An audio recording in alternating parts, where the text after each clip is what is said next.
There are some events in history that are so horrific and seem so unlikely that no one would believe they happened if not for the fact that people were around to witness them. And with that said, today's final story involves a particularly gruesome incident that is now thankfully lost to time. So, welcome to another collection of horrible fates, and as always, viewer discretion is advised.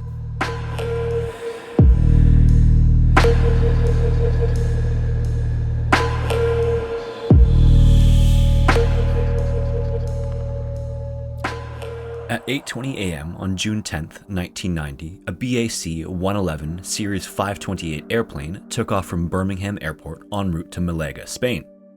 The plane was piloted by 42-year-old Timothy Lancaster and co-piloted by 39-year-old Alistair Atchison, who had almost 20,000 flight hours between them and 1,000 each on that specific plane. So in other words, not only were they highly experienced, but they were also very familiar with the plane that they were piloting for this flight. In addition to the two pilots, there were 4 cabin crew and 81 passengers for a total of 87 people on board. Shortly after takeoff, the co-pilot gave control of the plane to the pilot to complete the next leg of the journey, and with a successful takeoff, they each reached over and released their harnesses to get more comfortable. After that, the pilot loosened up his lap belt as well as he prepared for a relatively unremarkable and routine trip south across the Atlantic. Once the plane had leveled off a little bit from their initial steep ascent, the cabin crew started to get ready for meal service, which in this case, on the morning flight, would be breakfast. Then, at 8:33 a.m., now 13 minutes after takeoff, there was a massive bang that echoed across the cabin that seemed to be louder near the front. Immediately following the noise, condensation mist filled the cabin, which is a telltale sign of explosive decompression. This is when a pressurized system, in this case the plane, had some leak that caused the internal pressure to drop rapidly. The cabin crew quickly looked around to see if any of the emergency doors had been opened or if there'd been a window blowout or something, but they found nothing. So next, one of them opened the flight deck door to where the pilots were and saw that the pilot had his entire torso sticking up out of the front windscreen. The only reason that he hadn't been sucked out entirely was that his knees had gotten caught on the flight controls. 27 hours earlier, during routine maintenance, the windscreen of the plane was installed with 90 bolts. 84 out of the total 90 were slightly too small. And so because of the pressure difference between the cabin and the low pressure at high altitude, the windscreen had literally blown off of the plane at 17,000 feet up. And because the pilot was now in the extreme winds of a plane at full speed, his grip was quickly slipping. The crew member rushed over to him and bear hugged his waist to keep him inside while the co-pilot attempted to land the plane. But when the windscreen blew off, it caused stuff to fly all over the place, and one of these objects got jammed over the middle console, covering the radio and navigation and jamming the throttle down. This also disengaged the autopilot, so now the plane was not only descending rapidly, but it was also actually speeding up. Finally, another member of the crew moved the object out of the way, allowing the co-pilot to regain some control of the plane. He got the plane on course again and kept descending to an altitude where the pressure was such that the pilot, who was still hanging out of the front window, would have enough oxygen to breathe. Then once they had descended a little bit, the co-pilot re-engaged the autopilot so that he could send out a distress call. Meanwhile, inside of the cabin, the other crew members announced for everyone to put their seatbelts on and get into the emergency position. But with all the chaos going on up front, the pilots weren't able to explain anything to the passengers, so all they would have known was that there was some loud bang and then heard the sound of wind rushing into the plane as it made several odd and unusual maneuvers. Inside of the flight deck though, this wind was so loud that the co-pilot couldn't hear anything the air traffic controllers were saying.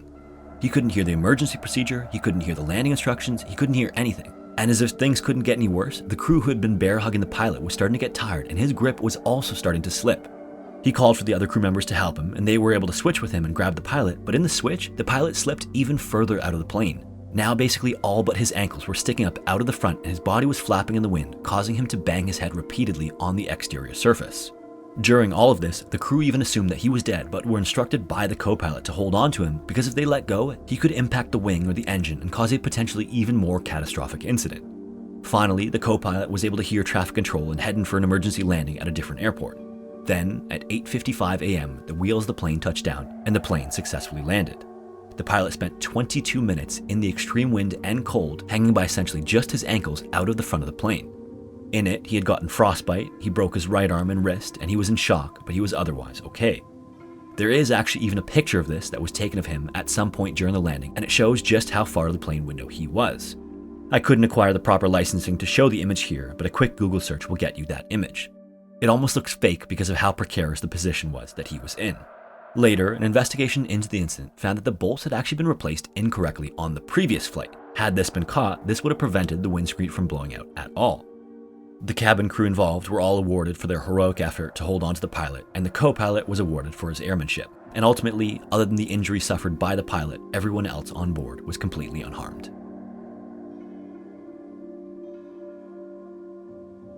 Before lighthouses could be controlled mostly remotely, the job of a lighthouse keeper was crucial to keeping lighthouses operational.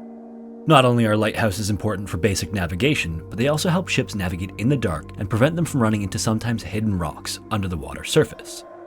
Even today, lighthouses have individuals who stay there or visit on a semi-regular basis to perform maintenance and ensure they're working correctly. This is a bit easier with modern technology, but throughout history, lighthouse keepers often had to live in them for extended periods of time.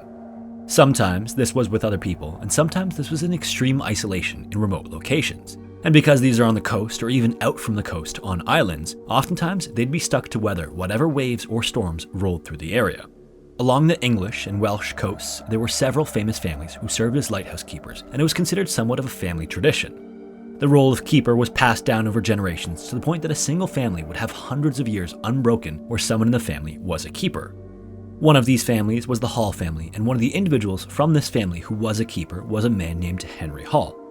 Born in 1661, Henry worked in a lighthouse known as the Eddystone Lighthouse for a number of years later in his life.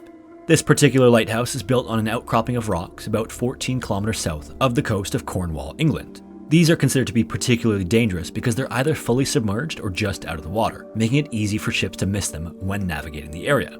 As with many of these spots, it took an eventual shipwreck to discover them before a lighthouse could finally be built. And the first one that was built on these rocks was known as Winstanley's Lighthouse, which stood for just 5 years before a massive storm basically erased it from the earth. Days later, when a boat went to check on the men, the lighthouse was just gone and the 6 men inside were never seen again. With the remoteness of the Eddystone rocks, the men were completely at the mercy of the ocean, which was unfortunately too fierce for the building. In fact, lighthouse construction requires a very specific build to withstand how strong the wind and waves can get in bad storms. It took a long time to get this right, and lighthouse keepers paid with their lives until this was perfected. Following its destruction, a new lighthouse was constructed called Rudyard's Lighthouse, which had a new smooth stone surface that curved upward.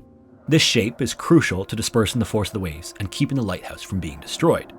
Its base was 63 feet of stone and wood, and then there was an additional 4 stories of living quarters, supply rooms, and then the beacon on top that gave it a total height of almost 100 feet.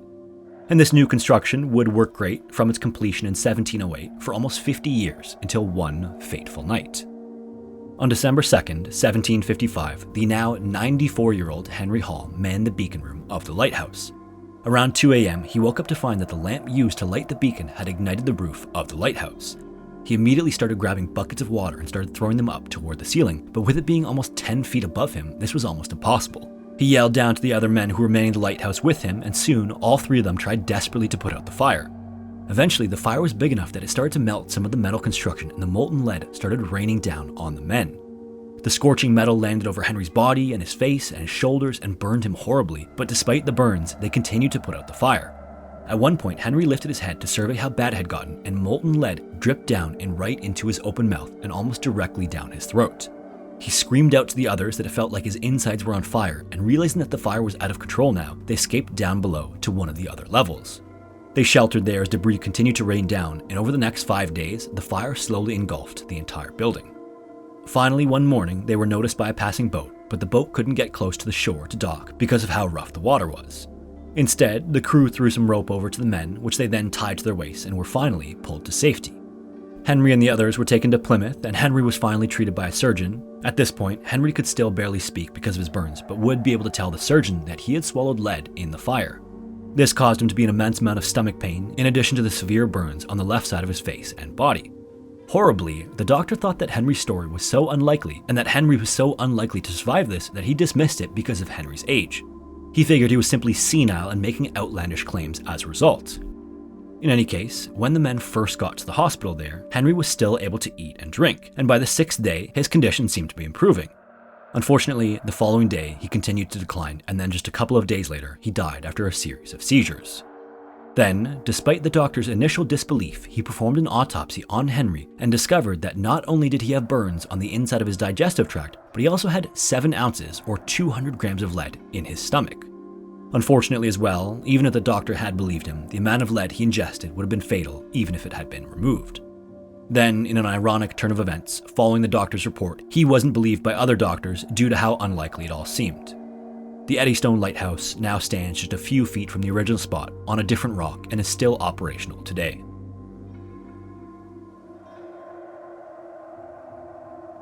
In 1851, a treaty was signed between the United States federal government and several Native American tribes. This treaty outlined a number of things, including where the boundaries were for each of these groups. So the land boundaries for the states, and then the land boundaries for the Native Americans. And what they agreed was that the US would be right up to about Kansas, and then the native land would extend west from there all the way to the Rocky Mountains in Colorado. Unfortunately, just 7 years later, in 1858, gold was discovered in the Rocky Mountains, causing an influx of American immigrants to the area.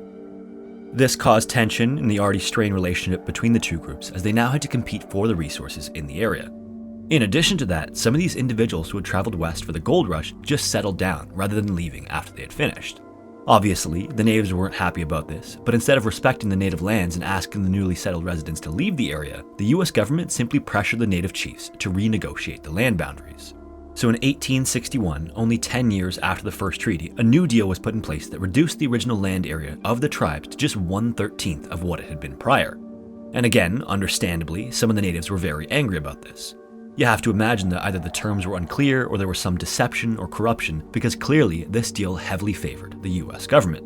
And so following this agreement, some of the native tribes just refused the terms of the deal and continued to live and hunt on the lands that they called home. And from then on, tensions drastically increased between the two groups. That same year was also the start of the American Civil War, so many of the government military forces were diverted elsewhere around the country. Without an armed presence to protect the roads, towns, and people, there were a number of attacks carried out by the natives on the individuals who they felt were encroaching on land that was rightfully theirs. These started off as minor conflicts, but escalated to large attacks where settlers were killed, supplies and livestock were stolen, and settlements were burned. By 1864, things had escalated to an alarming degree, with large-scale attacks now coming from both sides. By this point, there had been hundreds of deaths from either force, and oftentimes this was done indiscriminately, involving innocent women and children. Frequently as well, these were brutal attacks that were not quick and not painless.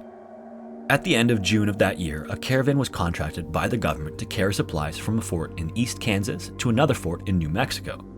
Knowing how bad the tension was and how frequent the attacks were, the caravan owner all but refused unless the government assured him that he'd receive no liability in the event that the items were lost.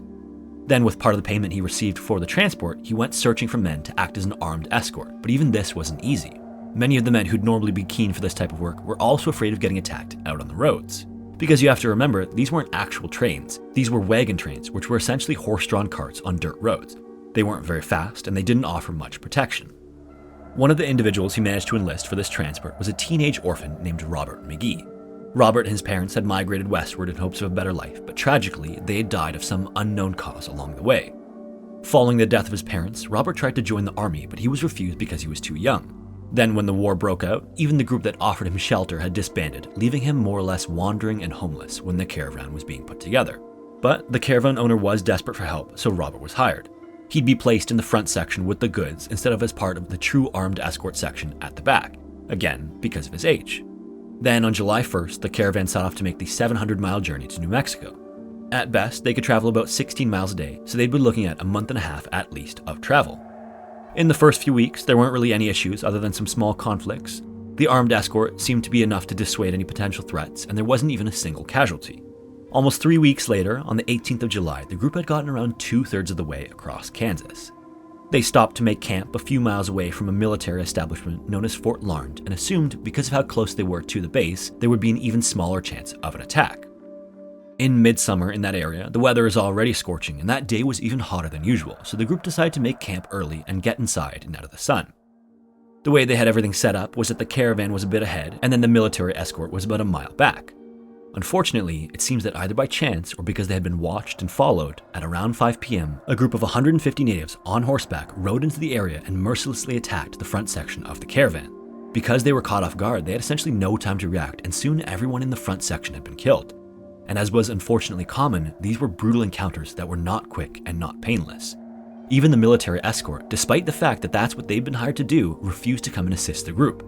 This could be construed as cowardly, but in fact it might have saved an additional dozens of lives at the hands of an overwhelmingly large force.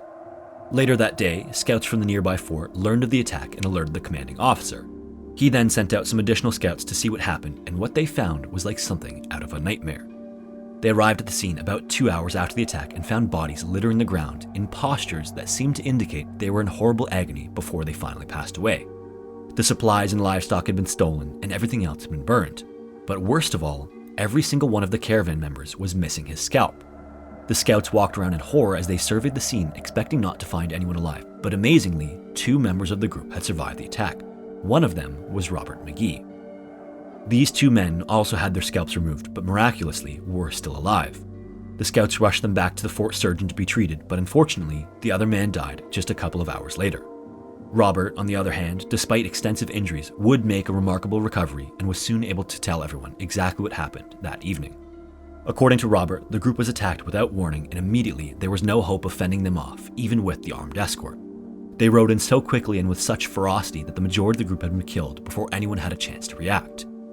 Robert was then dragged in front of the native leader, who had supposedly personally wanted to carry out the rest. Robert was then shot twice in the back and then had 2 more arrows shot into him, which stapled him to the ground. According to Robert, the leader then slowly removed Robert's scalp from the ears up. It was only at this point that Robert finally passed out, and then the natives thought he was dead. When he woke up, everyone was gone, and he assumed he would simply die there as well because he couldn't move. It was at this point that the scouts happened upon the caravan and picked him up and brought him back to the fort. This was also when the armed escort came out of hiding and saw the full extent of what happened. They were promptly dismissed by the commander of the fort for their supposed lack of initiative, but again, this might have prevented more unnecessary bloodshed.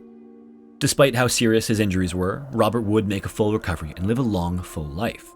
About 20 years later, this famous picture was taken of him that shows the extent of his injuries. For those of you just listening, it is a side profile of Robert that shows how little of his scalp he had left after the incident. It is obviously healed at this point, but you can see the extent of the damage that was done. From the back of the head around ear level all the way up to just a small ridge at his forehead is missing. And apparently, this practice was not uncommon during the time period. This was actually a practice engaged by both sides, meaning both migrants and the natives. In fact, at various points in time, scalps were taken as trophies and bounties were even paid out per scalp collected. And because of how common this practice was, Robert isn't even the only person to have survived and then later had their picture taken. There's another famous picture taken of a man named Josiah Wilbarger that demonstrates a similar horrible fate. In a situation similar to Robert's, in 1833, a group he was traveling with was attacked and its members had their scalps removed. Robert was left for dead, but ultimately survived the incident. He even later made a living touring and showing off his scars and talking about the incident. Thankfully, this is a practice that is essentially extinct today.